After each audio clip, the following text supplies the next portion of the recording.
The Silent Village. The forest was alive with the steady hum of cicadas, the whisper of wind through branches, and the crunch of boots on dirt. Two friends, Maya and Jordan, had set out early that morning, backpacks stuffed with snacks and water bottles, determined to explore as much of the state park as daylight would allow. "I told you this trail would be worth it," Maya said, brushing a strand of hair from her forehead. "Look at that view!" From the ridge, the canopy stretched like an endless ocean of green. But Jordan, squinting at his phone, frowned. "Yeah, but according to this, the trail's supposed to loop back by now. We've been walking an extra mile."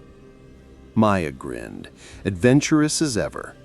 "So maybe we just found the secret part. You love that kind of thing, don't you?"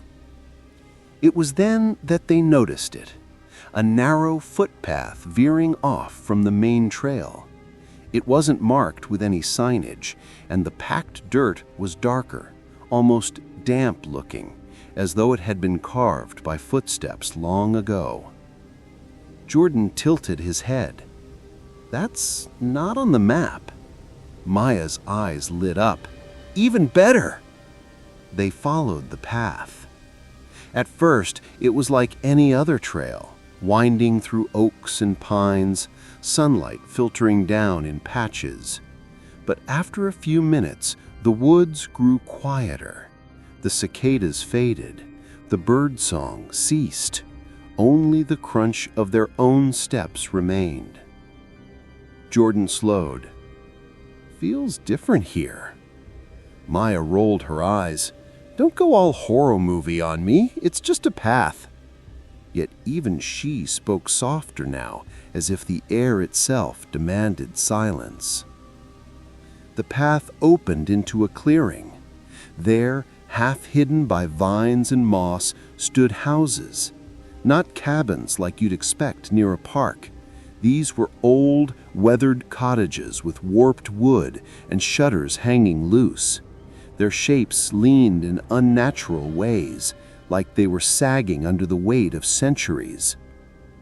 Jordan stopped dead. "There's a whole village out here?" Maya whispered back. "But why isn't it on the map?" They ventured forward, stepping on to what must have once been a main street. Grass pushed through cracks in the dirt road. Wooden carts sat abandoned, their wheels rotted away. Then, a sound. A faint creak. Both froze. From a doorway, a figure emerged. It was a woman, at least shaped like one. Her skin looked pale, stretched too tight across her face. Her clothes were faded, almost colorless, and she didn't speak. She only stared. Another villager appeared, then another. Within moments, dozens of them stood in doorways, by windows, at the edges of the street, all silent. Their eyes tracked the two friends as though watching an animal caught in their town. Maya's throat grew dry. "Hi?" she tried, forcing a nervous laugh. "We didn't mean to, trespass." No one responded. Not a blink, not a breath, just silence. Jordan grabbed her wrist.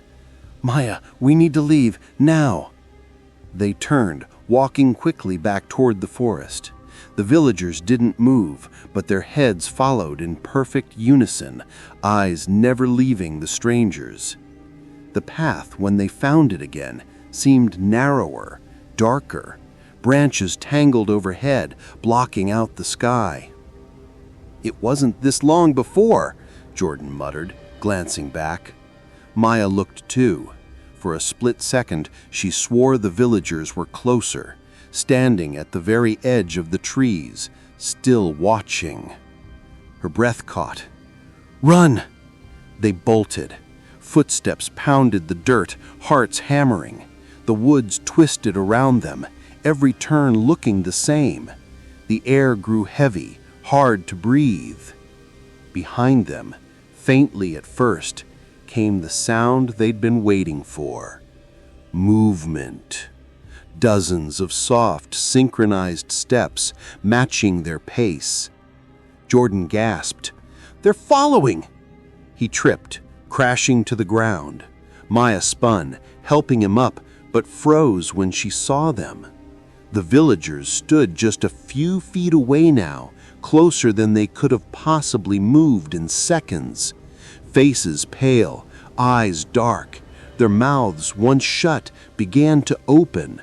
But no words came, only a low, hollow hiss, like wind escaping from something deep underground. Maya and Jordan stumbled backward, desperate.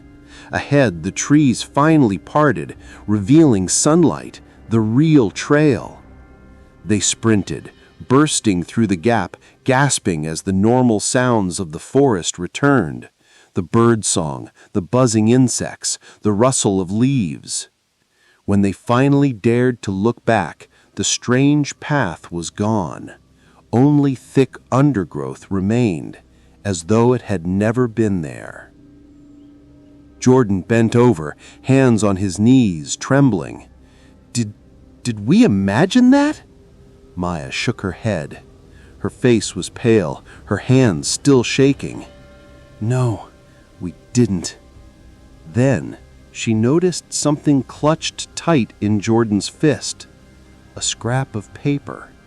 Old, yellowed. He stared at it bewildered.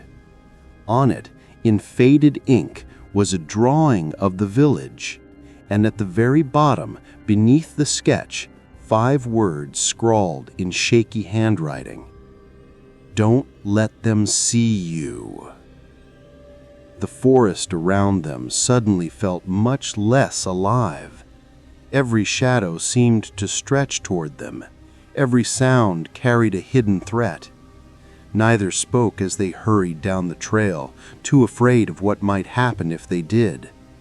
But somewhere, just beyond hearing, branches creaked. And in the silence that followed, the cicadas did not return.